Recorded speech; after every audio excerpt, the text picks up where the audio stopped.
咁跟住落嚟咧，我就會示範一下右邊係患側點樣練習承受個人嘅體重。呢種練習咧，除咗可以增加右腳同埋右邊身腰部大肌肉嘅力量以外，仲可以減輕到患側腳部嘅張力。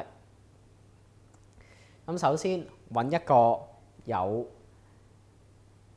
支撐嘅物件，無論係重嘅凳啦，或者係屋企嘅扶手，然後兩隻腳分開係膊頭嘅距離。跟住我哋慢慢將自己個人嘅體重移向患側，亦即係右手邊。呢個時候，你會發覺隻左腳腳板有輕微離地踩唔實地下嘅情況，而右腳咧腳板底有個人體重壓力嘅感覺。固定喺呢個位置10至15秒，然後慢慢將體重移返向正中。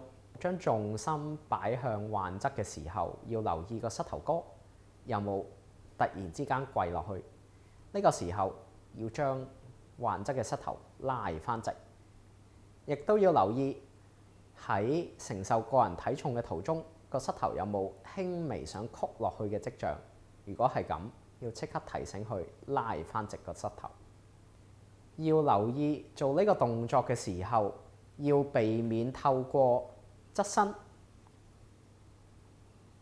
透過兩邊嘅側身，或者將盤骨左右移嚟去做一啲假嘅動作。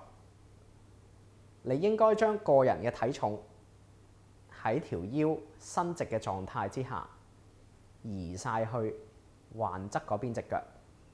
如果你做得啱嘅話，你會發覺健側，亦即係左邊腳腳板係會輕微離開地下。